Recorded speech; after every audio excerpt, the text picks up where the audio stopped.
ఆయన మీరు ఇవన్నీ చూచున్నారు కదా, రాతి మీద యొక్క రాతి ఒకటైనను ఇక్కడ నిలిచి ఉండకుండా పడద్రోయబడునని మీతో నిశ్చయంగా చెప్పుచున్నానని వారితో అనేను. See, here we see that the perspective of the Lord Jesus was so different from the perspective of the disciples. ఇక్కడ మనం చూసినట్లయితే శిష్యులు చూచే రీతిగా లేకపోతే ఆలోచించే రీతి, ప్రభు ఆలోచించే రీతి చాలా వ్యత్యాసముగా ఉంటున్నది. The disciples could see the beautiful temple.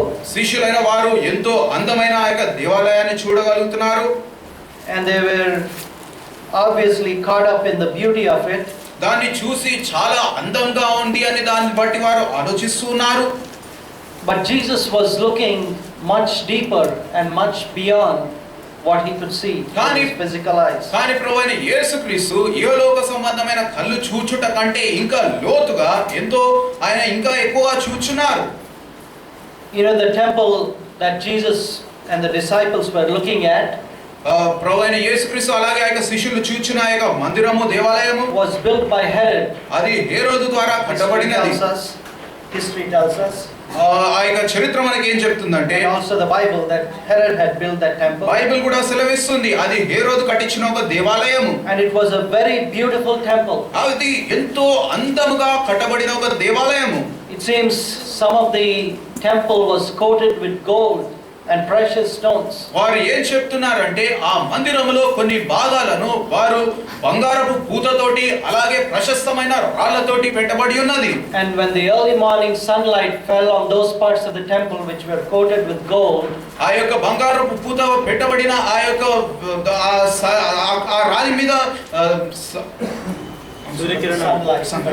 ఆ యొక్క సూర్యరశ్మి పాడినప్పుడు part of all of the Mount of Olives was illuminated by the reflection of that sunlight. ఆ ఒలివ కొండ మీద కొద్ది భాగము మొత్తం కూడా ఆ యొక్క సూర్యరశ్మితో ఎంతో వెలుగుగా కనబడింది. So no wonder the disciples were so enamored by the beauty of that temple. కాబట్టి ఈ యొక్క మందిరాన్ని చూసి శిష్యులైన వారు ఎంతో ఆశ్చర్యపోవడంలో లేకపోతే దాన్ని ఎంతో చెప్పడంలో ఎలాంటి ఒక ఆశ్చర్యం అనేది లేదు.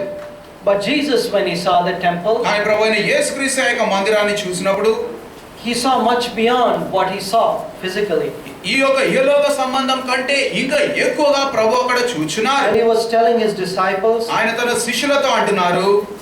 can someone read that second verse please? రెండవ వచనం ఎవరైనా చదవగలరా ఆంగ్లంలో? And Jesus said unto them, see ye not all these things? Verily I say unto you, there shall not be left here one stone upon another that shall not be thrown down. There shall not be left one stone upon another. ఒక రాతి మీద ఇంకొక రాయి నిలిచి ఉండదు. Some of these stones were very huge in size. ఈ యొక్క మందిరంలో కొన్ని రాళ్ళు చాలా పెద్దగా బరువుగా ఉంటున్నాయి. They had very carefully brought them to the temple site. చాలా జాగ్రత్తగా వాటిని ఎక్కడ నుండో ఆ యొక్క మందిరపు స్థలం దగ్గర తీసుకొని వచ్చారు. But that simple conversation కానీ వారి మధ్యలో జరిగిన యొక్క సామాన్యమైన సంభాషణ made Jesus to give one of his longest sermons on earth. ప్రభువైన యేసుక్రీస్తు ఈ లోకంలో జీవించినప్పుడు ఆయన ఇచ్చిన ఎంతో పెద్ద ఒక వాక్య పరిచర్యలో ఇది ఒకటిగా ఉంటున్నది. Do you know which was the longest one? అన్నిటికన్నా ఎక్కువ ప్రభు చెప్పిన దేవుని వాక్యం ఎక్కడ ఉందో తెలుసా? The sermons of the Lord Jesus. ప్రభువైన యేసుక్రీస్తు ఇచ్చిన బోధలు ఈ లోకంలో ఆయన ఇచ్చిన బోధల్లో పెద్దది. Anybody can tell me where it is? ఎవరైనా చెప్పగలరా?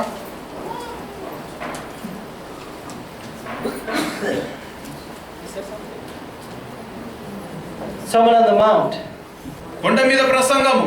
This was the second longest message that the Lord gave. దాని తర్వాత ప్రభు ఇచ్చిన ప్రసంగంలో ఇది తర్వాత అంత ఎక్కువ సమయం తీసుకున్న ప్రసంగము. Even though this was only to his disciples, ఇది ఆయన శిష్యులకు ఆయన ఇచ్చినప్పటికీ if you see the next few chapters, you can go home and read. దాని తర్వాత కొన్ని అధ్యాయాలు మీరు ఇంటికి వెళ్ళి చదవగలరు. And God willing, in the next few weeks we'll look at it. రానున్న వారాల్లో కొన్ని దేవుని చిత్తమైతే రానున్న వారాల్లో ఈ విషయాలను మనం ధ్యానించుకుందాము. But here, when the Lord Jesus saw the temple, కానీ ఇక్కడ ప్రభువైన యేసుక్రీస్తు ఆ యొక్క మందిరాన్ని చూసినప్పుడు he could start talking about his second coming. తన యొక్క రెండో రాకడ గురించి ఆయన ఇక్కడ మాట్లాడుచున్నాడు. And he saw so differently from the from the disciples. శిష్యులు చూసిన దానికంటే ఎంతో వ్యత్యాసంగా ప్రభు చూస్తున్నారు. God's perspective is sometimes very different from ours. మనము చూసే విధానము, ఆలోచించే విధానము ప్రభు చూసే విధానానికి, ఆలోచించే విధానానికి చాలా వ్యత్యాసంగా ఉంటుంది. We may only see the physical beauty. మనము కేవలము బాహ్యంగా కనిపించే సౌందర్యాన్ని We may చూస్తున్నాము. only see the physical prosperity. మనము ఆ యొక్క ఏలోక సంబంధంగా అది ఎంత అభివృద్ధి చెందుతుందో దాన్ని మనం చూడగలము. We may only see our physical or worldly accomplishments. ఈ లోక రీతిగా లేకపోతే శారీరక రీతిగా ఆ వ్యక్తి ఎంత అభివృద్ధి చెందాడో దాన్ని మనం చూడగలము. But God sees much deeper. కానీ దేవుడు దానికంటే లోతుగా చూస్తున్నారు. He sees into our spiritual life. మన యొక్క ఆత్మీయ జీవితంలోకి ఆయన చూస్తున్నారు. He sees into our future. మన యొక్క భవిష్యత్తులోకి ఆయన చూస్తున్నారు. What choices we will make. మనము ఎలాంటి ఒక ఎంపికల్ని చేసుకుంటాము, How closely we will love Him. మనము ఎంత దగ్గరగా ప్రభువుని ప్రేమిస్తాము, How many times we will deny Him. ఎన్నిసార్లు మనం ఆయనము తెలియదు అని బొంకుతాము. And then God wants to warn us. దాని తర్వాత ప్రభు మనకు ఒక హెచ్చరికనియాలని కోరుతున్నారు. When He sees that He time and again warns us. ఆయన అలాగా చూసినప్పుడు మనకు సమయానుకూలంగా ఆయన హెచ్చరికలు ఇస్తుంటారు. That's what He was doing with the disciples in this next few chapters. అదే ఈ యొక్క శిష్యులతో చూసినట్లయితే వచ్చే అధ్యాయాలు ఆయన అదే హెచ్చరికలు ఇస్తున్నారు. He was warning them of the times that were to come. రానున్న సమయాన్ని గురించి వారికి హెచ్చరికలు ఇస్తున్నారు. And He was not doing it just as a duty. ఏదో ఒక ఉట్టి ఒక ఆయనకు ఇచ్చిన ఒక బాధ్యతగా ఆయన చేయట్లేదు లేదు. He was not just saying it as a or someone who predicts the future. ఏదో భవిష్యత్తును చూడగలిగిన ఒక వ్యక్తిగా వారికి ఆ మాటలు చెప్పడం లేదు. He was saying it with a lot of burden in his heart. ఆయన యొక్క హృదయంలో ఎంతో భారంతో ఈ యొక్క మాటలు మాట్లాడుచున్నారు. You see the previous chapter, దానికి ముందు chapter అధ్యాయం 23. 23వ అధ్యాయం మనం చూసినట్లయితే, And if someone can read from verse 37. ఎవరైనా ఈ 37వ వచనం నుండి చదవగలరా? యెరూషలేమా యెరూషలేమా, ప్రవక్తలను చంపుచును నీ యొద్దకు పంపబడిన వారిని రాళ్ళతో ఉండున కోడి తన పిల్లలను రెక్కల క్రింద ఎలాగో చేర్చుకొనునో అలాగే నేనును నీ పిల్లలను ఎన్నో మార్లు చేర్చుకొనవలెనని యుంటిని, కానీ మీరు వెళ్ళకపోతిరి. Someone please read in English also. ఆంగ్లంలో కూడా ఎవరైనా చదవండి. O Jerusalem, Jerusalem, thou that killest the prophets and stonest them which are sent unto thee, how often would I have gathered the children together, even as a hen gathereth her chickens under her wings, and ye would not. Behold, your house is left unto you desolate. For I say unto you, ye shall not see me henceforth, till ye shall say, Blessed is he that cometh in the name of the Lord. He was not speaking as an expert commentator. ప్రభువైన దేవుడు అక్కడ యెరూషలేము గురించి, ప్రభువైన యేసుక్రీస్తు ఆ యొక్క యెరూషలేము గురించి మాట్లాడుచున్నప్పుడు ఆయన ఏదో ఒక గొప్ప ఒక కామెంటరీ ఇచ్చిన ఒక వ్యక్తిగా ఆయన పలకటం లేదు. He was speaking out of burden in his heart, very deep burden. ఆయన యొక్క హృదయంలో ఉన్న లోతైన భారాన్ని ఆయన అక్కడ చూపుచున్నారు. When he saw the future, ఆ యొక్క భవిష్యత్తును ఆయన చూచినప్పుడు, when he saw the past of Jerusalem, యెరూషలేము యొక్క గతాన్ని ఆయన చూచినప్పుడు, how often I wanted to gather your children together. ఎన్నిసార్లు నీ యొక్క పిల్లలను నేను దగ్గరకు చేర్చుకోవాలని కోరినాను. As a hen gathers her chicks under her wings. కోడి తన పిల్లలను రెక్కల కింద తీసుకున్నట్లుగా. But Jerusalem was rebellious. కానీ యెరూషలేము తిరుగుబాటు చేయుచున్నది. Many times in our life, ఎన్నోసార్లు మన యొక్క జీవితంలో when the Lord looks at us, ప్రభు మన తట్టు చూసినప్పుడు, I don't know how many times he has the same sorrow in his heart. ఎన్నిసార్లు ప్రభుకి కూడా ఇలాంటి ఒక బాధ మన పట్ల కలిగిందో తెలియదు. How many times I wanted to gather as a hen gathers her children. ఎన్నిసార్లు ఆ యొక్క కోడి తన పిల్లలను రెక్కల కింద చేర్చుకున్నట్టు ప్రభు మన తట్టు అలా చూశారు. But we do not heed the warnings of the Lord. కానీ ప్రభు మనకిచ్చిన హెచ్చరికల్ని మనము ఏ మాత్రము ఎంచలేదు. You know, even though he was saying this, the cross was before him. ఇది ప్రభు ఎప్పుడు చెప్తున్నారంటే సిలువకు ఆయన ముందు వెళ్ళుచున్న సమయానికి. He was talking about his second coming. తన యొక్క రెండో రాకడ గురించి కూడా ప్రభు మాట్లాడుచున్నారు. But directly in front of him was the cross. దాని తర్వాత ఆయన ముందు ఉన్న విషయం ఏంటంటే సిలువే. And he knew he was going to suffer. ఆయన ఎంతో శ్రమ పడబోచున్నారు ఆయనకు తెలుసు. It was with that burden and with that love he was talking about the future of Jerusalem. అలాంటి భారముతో ప్రేమతోటి యెరూషలేము యొక్క భవిష్యత్తును గురించి ఆయన ఇక్కడ మాట్లాడుచున్నారు. And the temple that he sees here. ఆయన ఇక్కడ చూచున్న దేవాలయం గురించి ఇక్కడ మాట్లాడుతున్నారు. God in his mercy draws our attention to our own heart condition many times. దేవుడు తన యొక్క కృపలో మన యొక్క హృదయం యొక్క సరి అయిన పరిస్థితిని మన ముందు ఆయన ఉంచుతున్నారు ఎన్నోసార్లు. It is up to us how we respond. ఆయన అలా ఉంచిన తర్వాత మనం ఏ విధంగా ప్రతిస్పందిస్తామనేది అది మనకు చెందినదే. He has emptied himself of nothing but love. ఆయన మొత్తము కూడా తనంతాలు ఖాళీ చేసుకొని ప్రేమతోటి ఆయన మనం నింపి ఉన్నారు. Loved us unlovable people. ఏది మాత్రము ప్రేమకు అర్హులము కాని మనని ఆయన ప్రేమించి ఉన్నారు. You know, there was a story that came to my attention. నాకు ఒక కథ గుర్తుకొచ్చింది. This was a true story. ఇది నిజంగా జరిగిన ఒక కథ. It really shows how an unlovable person can be loved by the cross of Calvary. ఎలాగా ఒక ప్రేమకు అర్హత లేని ఒక వ్యక్తిని కల్వరి శిలువ ఎలాగా ప్రేమిస్తుందో అది నాకు This చూపించినది. happened many years ago in the Boston area. ఎన్నో సంవత్సరాల క్రితం బాస్టన్ అనే ప్రదేశంలో ఇది జరిగింది. There was a man who had a family, ఒక వ్యక్తికి ఆయన కుటుంబం ఉండింది. and he was called to be in the war. ఆయనను యుద్ధానికి ఆయనను పిలిచారు. So he went away to Japan, ఆయన జపాన్ లో ఆయన యుద్ధం చేయడానికి ఆయన వెళ్ళిపోయాడు. leaving his wife and children. తన భార్యని పిల్లలని ఇక్కడ వదిలేసి And he would regularly keep in touch with them. వారితో ఎల్లప్పుడూ కూడా మాట్లాడుతూ ఉండేవాడు. He would send letters, వారికి ఆ యొక్క ఉత్తరాలు పంపించేవాడు. very loving letters. ఎంతో ప్రేమతో రాసిన ఉత్తరాలు. But as time elapsed, కానీ ఆ సమయం అవుతున్న కొద్దీ the letters started becoming less frequent. ఆ యొక్క ఉత్తరాలు రావడం అనేది కొద్దిగా తగ్గినాయి. You know, the children would start asking, పిల్లలు అడుగుతూ ఉండేవారు, Mom, why is Dad not writing to us? అమ్మ ఏంటి డాడీ మనకు ఎందుకు ఉత్తరాలు రాయటలేదు ఈ మధ్యలో? She had no answer. The wife had no answer. ఆ యొక్క భార్య చెప్పడానికి ఎలాంటి ఒక జవాబు అనేది లేకుండా ఉండింది. But as months rolled away, కానీ ఆ యొక్క నెలలు అయిపోయాయి. she got a letter that broke her heart. తన యొక్క హృదయాన్ని బద్దలు కొట్టిన ఒక ఉత్తరం ఆమెకు వచ్చింది. This man wrote to her, ఈ వ్యక్తి ఆమెకు రాస్తున్నాడు. I don't know how to break this to you, ఇలా ఈ విషయాన్ని నీకు ఎలాగ చెప్పాలో నాకు అర్థం అవ్వటం లేదు. but I'm going to say it anyway. కానీ ఏదో రీతిగా నీకు ఇది చెప్పేస్తున్నాను అంతే. I do not have any love left for you. ఇంకా నిన్ను ప్రేమించడానికి నా దగ్గర ఎలాంటి ఒక ప్రేమ అనేది లేదమ్మా. I have met another Japanese girl here. నేను ఇక్కడ జపాన్ లో ఉన్నప్పుడు నాకు అక్కడ ఒక అమ్మాయి పరిచయం అయింది. I have fallen in love with her, ఆమెతో నేను ప్రేమలో పడ్డాను. and I'm going to marry her. ఇంకా ఇప్పుడు ఆమెను నేను పెళ్లి That చేసుకోబోతున్నాను. letter broke her heart. ఆ యొక్క ఉత్తరము ఆమె యొక్క హృదయాన్ని బద్దలు కొట్టేసింది. She did not know what to say ఇంకా or what to do.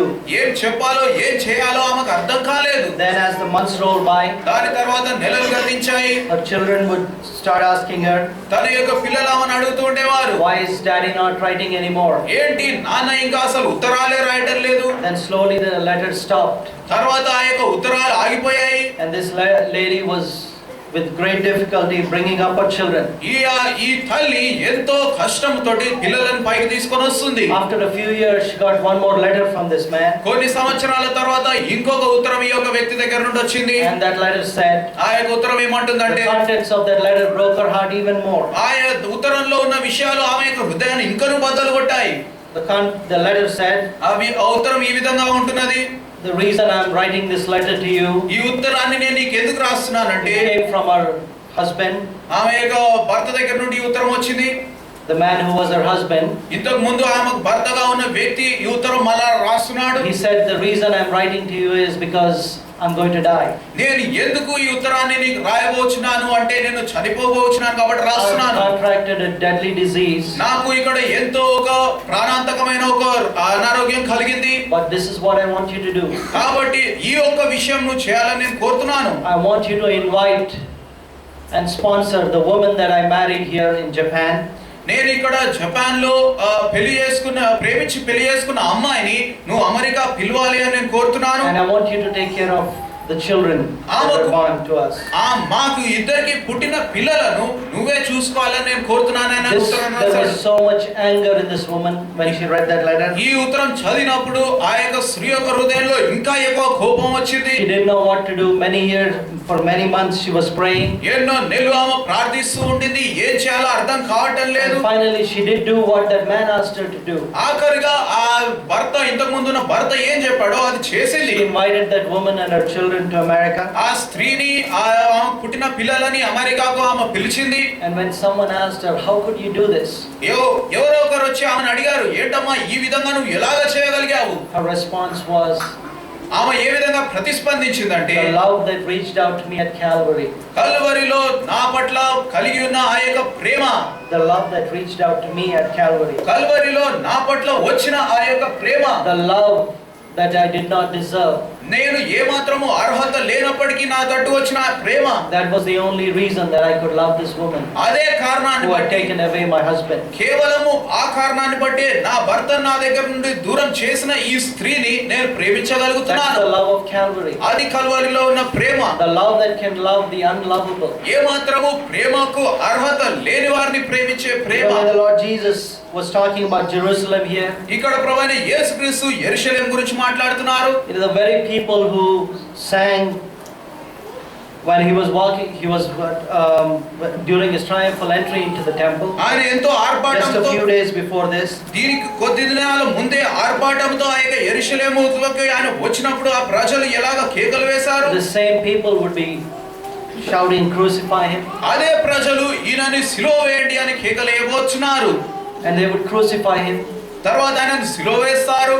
But still he had that same love. అయినప్పటికీ ఆయన అలాంటి అప్పటి ప్రేమనే కలిగి ఉంటున్నారు. There was nothing that changed ఏ మాత్రము ఏది కూడా మార్పు అనేది in his జరగలేదు. love towards Jerusalem. యెరూషలేము తట్టు ఆయన కలిగి ఉన్న ప్రేమలో ఎలాంటి మార్పు అనేది లేదు. There is nothing that changes his love towards you and me. నీ పట్ల నా పట్ల ఆయన కలిగి ఉన్న ప్రేమలో ఎలాంటి మార్పు అనేది జరగదు. Many times we behave the same way as the people of Jerusalem. ఎన్నోసార్లు మనం కూడా యెరూషలేములో ప్రవర్తించిన వారి వలె ప్రవర్తిస్తున్నాము. Many times we behave like that man who took another wife in Japan. ఆ జపాన్ ప్రదేశంలో ఇంకొక అమ్మాయిని ప్రేమించి పెళ్లి చేసుకున్న వ్యక్తి వలె మనం కూడా ఎన్నోసార్లు ప్రవర్తిస్తున్నాము. But the Lord loves us. కానీ His అయినప్పటికీ continuing love ఆయన ఎడతెగని ప్రేమ మనను ప్రేమించున్నది. reaches out to us, ఆయన ప్రేమ మన దగ్గరికి వచ్చుచున్నది. warning us, మనకు హెచ్చరికనిస్తున్నది. correcting us. మనను సరిదిద్దుతున్నది. That's what we see in these few verses that we just read. మనం ఇప్పుడు చదివిన కొన్ని వాక్య భాగాలు అదే మనం చూస్తున్నాము. He had to go through a very painful death. ఆయన ఎంతో కష్టసాధ్యమైన ఒక మరణం గుండా వెళ్ళాల్సి వచ్చింది. You know, you can never be tired about meditating about that.